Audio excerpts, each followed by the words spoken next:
안녕하십니까, 황혜실입니다. 내란 척결은 합의의 대상이 아닙니다. 모든 가용 가능한 수단을 다 동원해서 진실을 파헤치고 단죄해야 할 과업이죠. 그런데 누군가는 이걸 거래의 대상으로 올려놓고 마치 협치의 미덕이라도 되는 양 포장하고 있습니다. 협치와 야합을 구분하지 못한다면 차라리 정치를 내려놓는 게 맞죠. 국민은 내란에 가담한 세력과 웃으며 악수하는 장면을 보려고 국회를 세워둔 게 아닙니다.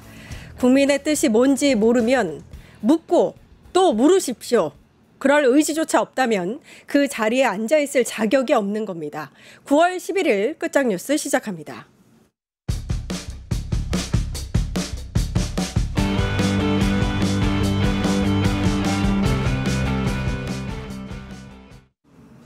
네, 하루가 다르게 돌아가는 정치 시계 깐깐하게 짚어보겠습니다. 깐깐한 정치 이강윤 정치평론가 나와 계십니다. 안녕하세요. 안녕하세요.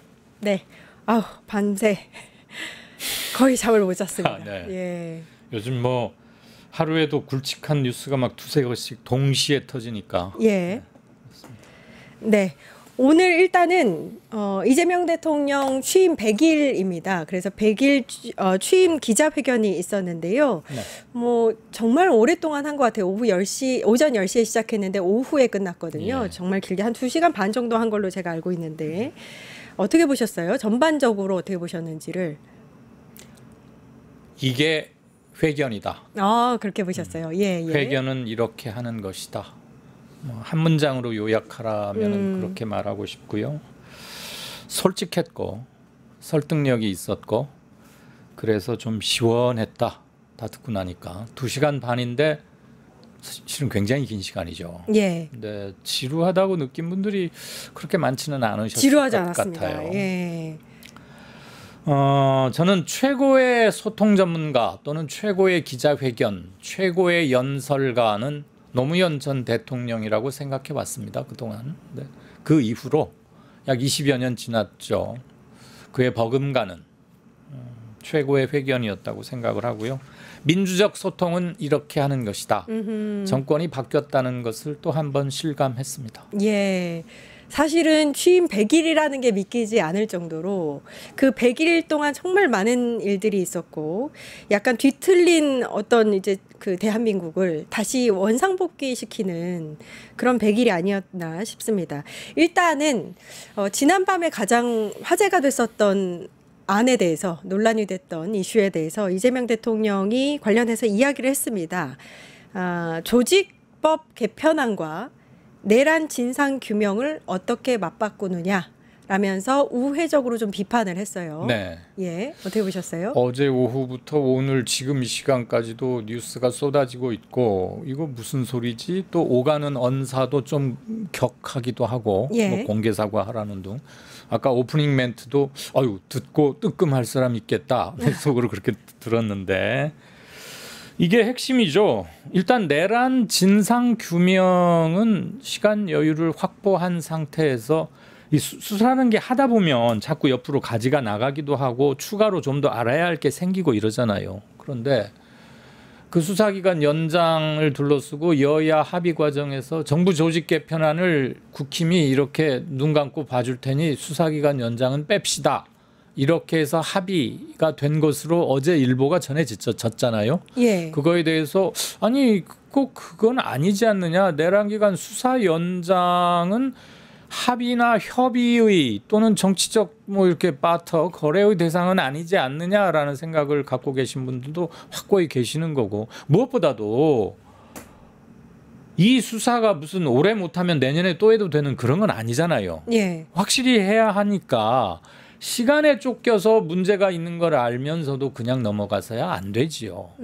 그런데 그래서 이제 아침에 정청래 민주당 대표가 이거 어제 합의는 문제가 있다. 뭐 다시 재협상해야 된다. 뭐 이러니까 협상을 맡았던 민주당 원내대표는 뭐 그랬느냐 얘기도 다 하고 그러면서 정청래 대표가 공개 사과해야 된다. 뭐 이랬는데 저는 그게 의총의 최종 추인을 받은 것도 아니었을 뿐더러 본인 말로도 합의가 아니고 협의였다고 하면 그리고 무엇보다도 양보하지 말아야 할 원칙은 손을 대면 안 되는 겁니다.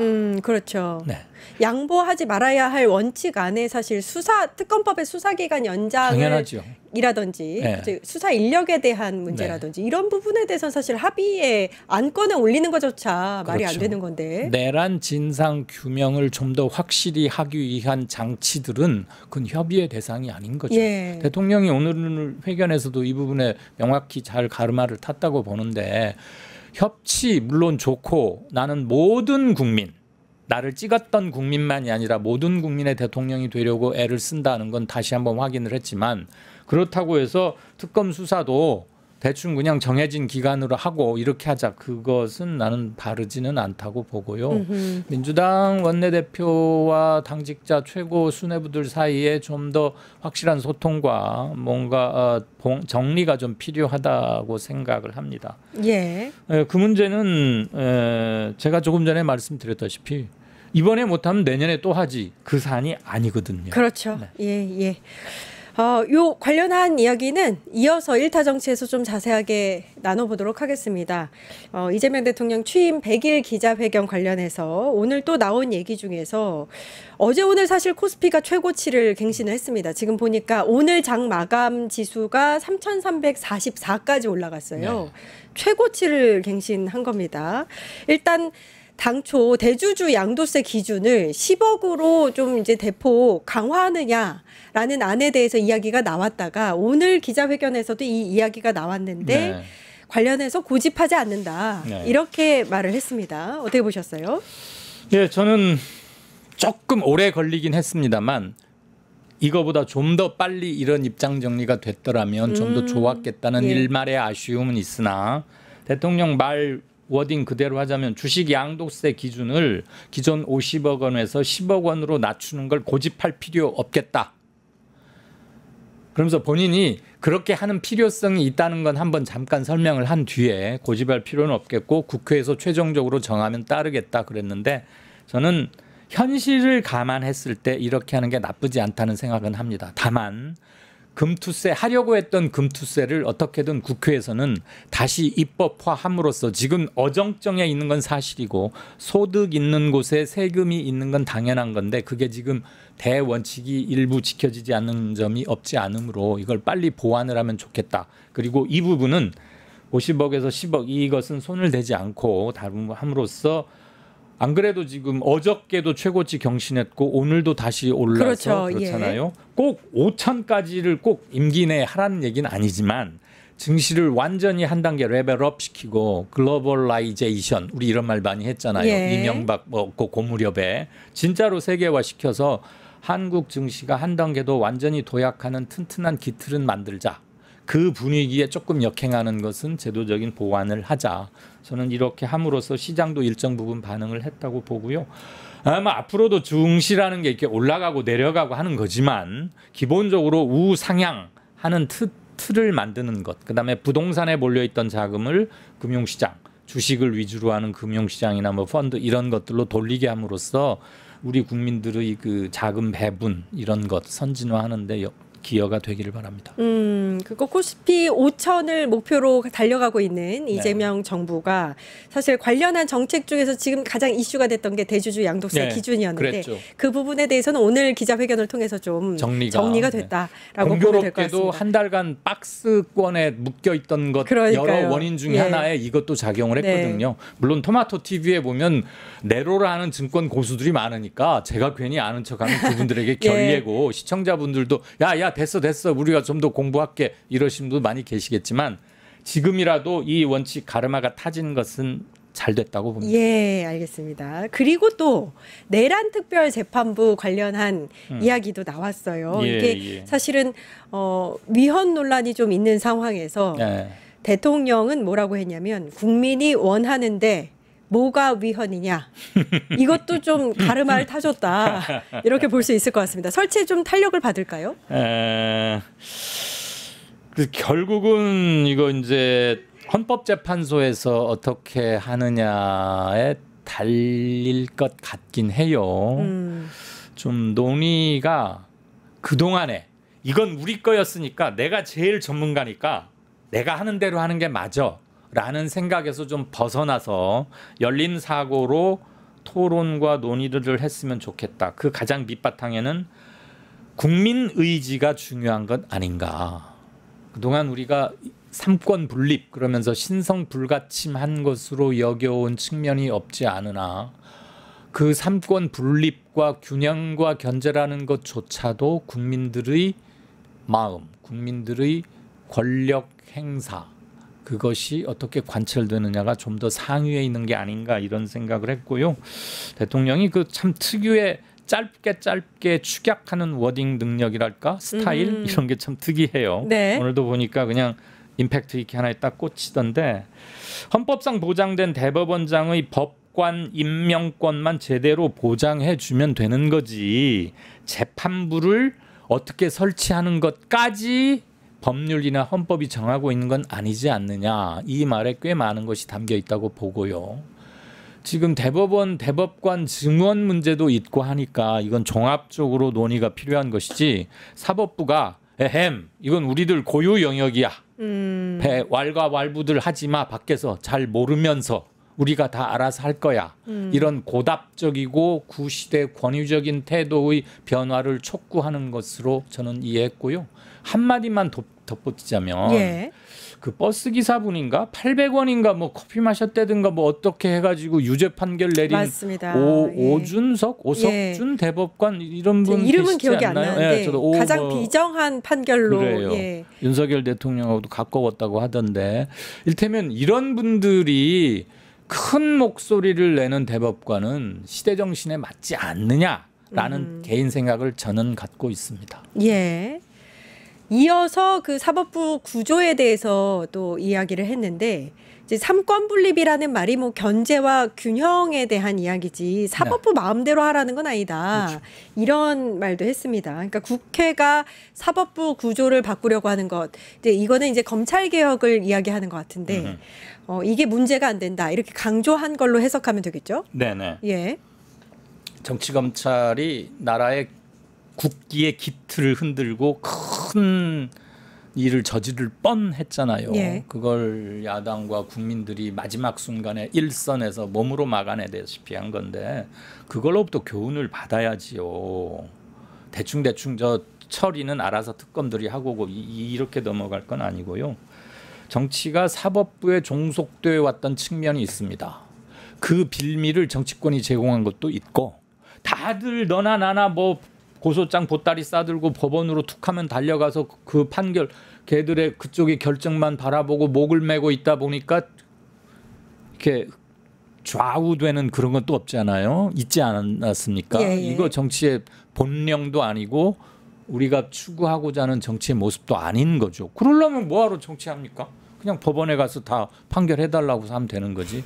그래서 정치권도 자성할 필요가 있지만 그동안 이런 게 되어 오다 보니까 검찰이 어깨에 뽕이 이렇게 들어가서 깡패처럼 휘두르려고 하는 것도 있었고 사법부도 우리가 어떻게 판결하느냐에 따라서 정치권이라고 하는 거 국회를 구성하고 있는 정치권이라고 하는 놈들이 휘둘리는구나. 잘못된 신호를 줘서도 안 돼요. 그래서 서로가 바뀌어야 될 측면이 있는데 거기에서 옥신각신 할 수 있을 때 기준은 국민들의 주권자들의 의지인 거죠. 예. 네. 예. 우의 마의에 따라가자는 중의 정치를 하자는 게 아니라 명확하게 확인된 시대 정신에 맞춰서 가야 한다라는 것이고 요 차제에 아울러서 검찰 개혁에 대해서도 오늘 확실히 정리를 해줘서 제가 속이 시원하다고 그랬는데 수사와 기소를 분리하자는 그 대원칙은 모두 지금 확인이 된 거 아니냐. 그러면 나머지 전문적 검토 일테면 보안 수사권이나 뭐 어디를 두고 과잉될 경우에 어떻게 견제를 하고 이런 것들은 정부에 맡겨달라. 그래서 당정에서 해야 할 일 중에 정부가 해야 할 것을 명확히 선을 그어놨다. 이것은 앞으로도 검찰 개혁, 검경 수사권 이런 조정하는 문제에서 굉장히 많은 얘기들이 나올 텐데 큰 블록을 딱 정해놓은 것은 저는 의미가 있다고 생각합니다. 예. 국민의힘의 반응이 좀 재밌는데요.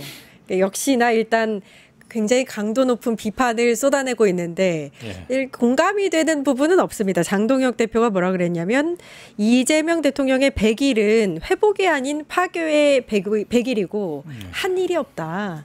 반경제, 반자유, 반민주 정권이다. 이렇게 이야기를 하고 있는데 평론가님 어떠세요? 이런 국가에서 살고 있는 소감이 어떠신지. 지금 반민주, 반경제, 반자유국가라고 볼 수 있는 거 맞습니까? 반자를 다 붙였네요. 어떻게 뭐 없답니까? 붙일 거? 그 롯데리아에 모인 노상원 수첩대로 됐으면 좋았겠다라는 말을 했던 사람의 말을 굳이 정식으로 논평을 해야 하나? 네, 싶은데. 송원석이 그 발언을 했죠. 네. 그 당에 지금 주요한 대표인가 뭐 행세하고 있는 사람 아니에요. 아까 뭐라고 그랬어? 반경제, 반자유, 반민주에 살고 있는 소감이 어떠냐고? 그냥 하하 웃어버리고 말 텐데 그 택도 없는 소리고요. 네. 윤 어게인 뭐 이런 소리나 하지 말라고 다시 한번 좀 전해주시고 왜 우리 방송은 안 보지 거기서는? 정말 한 10번은 한 것 같은데. 예. 그 반대를 위한 코멘트라고 생각을 했고요.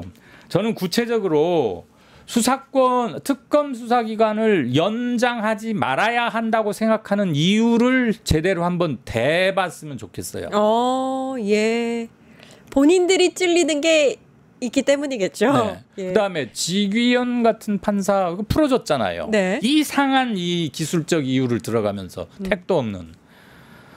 그런 것들에 대해서 먼저 소명을 하고 우리는 요점이 100일간 이렇게 보니까 반이었다 라고 말하면 한번 읽어라도 볼 텐데 그냥 반자만 갖다 붙인 말 같아서 별로 코멘트하고 싶지 않습니다. 알겠습니다.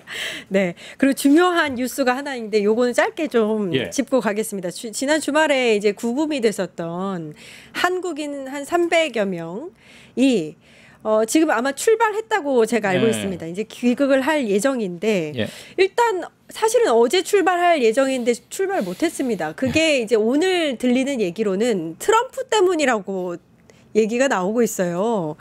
이게 말이 됩니까? 너무 무슨 롤러코스터라고 그러나? 이렇게 막 자꾸 얘기가 막 하루 몇 시간 단위로 말이 바뀌고 하니까 도대체 그 트럼프도 윤석열 못지않게 좀 이런 말 하면 안 되지. 골 때린다 그러면 품위가 없는 거고 즉흥적이고 막 이런 것 같은데 제가 주 후반부에 항상 여기 나오잖아요. 꽃장뉴스에. 이 일보를 지난주에 제가 전했던 기억이 나요. 맞습니다. 구금됐다 뭐 이래가지고 쭉 설명을 했는데 이제는 이제 그게 엿새 만에 너무 오래 걸렸습니다. 사실. 미국 시간으로 11일 정오에 비행기가 뜬다고 하고 현재 구금돼 있는 장소에서 비행기가 뜰 공항 애틀란타 조지아주의 주도죠. 굉장히 큰 도시. 한국인도 많이 사는데 거기가 뭐 버스로 한 5시간 달린다니까 그러는데 처음에는 수갑을 채우냐 마냐 이런 문제였는데 알고 보니 트럼프가 또 확 돌아서 가지고 이번에 구금돼 있는 사람들 대부분이 숙련된 노동자들, 숙련공이라는 말을 듣고는 야 그러면 미국에 남게 해서 일도 하게 하고 우리 미국 노동자를 교육시켜야 되는 거 아니냐 좀 붙잡고 남아 있으면 좋겠다는 말을 했다는 거 아니에요. 그런데 이번에 너무나 비인권적인 극하는 조치를 당해가지고 모두들 일단 귀국하는 걸로 해서 공항으로 이동하는 과정에 수갑 이런 거 물론 안 차고 그다음에 다음번 미국을 재입국할 때도 불이익은 없도록 하겠다고 하니까 크게 당했던 거에 생각하면 많은 부분을 회복하긴 했습니다만 저는 미국 측의 조치 다른 데서는 그렇게 인권을 강조하면서 비자 규정 위반자를 범법자 다루듯이 해버린 거 아닙니까? 일단 이건 잘못된 거고 우리 외교정부가 그 경황 없는 광에서도 항의할 건 항의하고 신속하게 좀 해왔다고 현재 시간으로는 평가하고 싶고요. 트럼프의 모든 정책이 대단히 즉흥적이고 막 이러는데 우리가 휘둘리지 말고 중심을 잡아야겠다는 생각을 또 한 번 하고 지금 미국에다가 공장 짓기로 한 게 여러 건이고 앞으로도 몇 년간 공장을 지을 거기 때문에 이번 기회에 아주 문서를 통해서 그 비자 관련 규정도 그렇고 우리가 본의 아니게 미국의 규정을 위반하는 불법 이런 소리 안 듣도록 협정을 좀 확실히 맺어야 되겠다. 그다음에 미국도 대단히 전향적인 양보의 조치가 있어야 되겠다. 우리에게만 대단히 가혹하게 했던 측면이 이번 드러났거든요. 그래서 이런 것들은 앞으로도 외교 라인을 통해서 강력히 요구해서 바로 잡아야 되겠다. 이런 생각합니다. 그나저나 굉장히 고생들 많으셨고 우리 국민들도 너무 놀라셨고 분노도 표했고 했는데 숙제가 몇 가지 드러났으니까 이 정부가 신속하게 실무에 강하다 이거 아니에요? 그런 것 좀 바로 잡으면 좋겠어요. 예. 저는 사실 이번 사태를 보면서 네. 트럼프나 그 행정부가 공권력을 이용해서 우리 국민들을 압박한 거잖아요. 협박한 거라고 저는 보여지거든요. 네. 무슨 1급 범죄자 다루듯이 쇠사슬에 수갑에 이런 거 그것도 채우는 모습을 공개를 보면 해버렸어. 예, 너무 화가 나더라고요. 맞죠. 우리의 가족인데. 그럼요. 그렇죠. 일단 이거는 말씀하신 대로 뭐 비자에 관련한 협상이라든지 이런 부분에 있어서 미국 측에서 좀 협조를 해줘야 될 것 같다라는 생각이 듭니다. 원하는 게 있으니까요. 네네. 그 예. 다른 나라 노동자들에 대해서는 몇 가지 조금 바뀐 적용이 그렇게 일적이지는 않은 모양이에요. 그러니까 더군다나 우리가 지금 최고의 투자자이자 최고 기술의 보유 국가인데 이러면 안 되죠. 그러니까요. 예. 일단은 그리고 또 한 가지 살펴봐야 되는 게 비자의 문제도 그런데 네. 이제 구금됐던 한국인들이 나중에 재입국을 할 때 혹시라도 이제 그 페널티를 당하지 않도록 하는 네. 장치도 필요할 것 같습니다. 그건 지금 현재 우리 외교부 발표를 보면 예. 그런 불이익은 받지 않도록 미국도 합의를 했다고 하는데 나중에 또 케이스 바이 케이스로 한다거나 또 말이 바뀌지 그러니까요. 않도록 확실하게 단단하게 문서 같은 걸로 이렇게 해놓으면 더 좋겠다. 필요할 것 같습니다. 그렇죠. 예. 그리고 우리 예. 기술자들 안 가면 최종적으로 손해는 걔들이 봅니다. 네, 미국이 손해 보는 일입니다. 네. 깐깐한 정치 여기까지 하겠습니다. 이강윤 정치평론가 고생해 주셨습니다. 감사합니다. 고맙습니다. 유튜브 구독하고 실시간 채팅과 댓글을 남기시면 매일매일 7,000TTCO를 드립니다. 참여 방법은 통통물 어플을 다운로드하고 회원가입과 로그인을 해주세요. 마이페이지에서 나의 회원 고유 번호를 복사해주세요. 유튜브 구독 후 실시간 채팅이나 댓글창에 고유 번호를 한 번만 입력하면 준비 끝! 지금 유튜브 채팅과 댓글 쓰기 참여하고 7,000TTCO 받아가세요.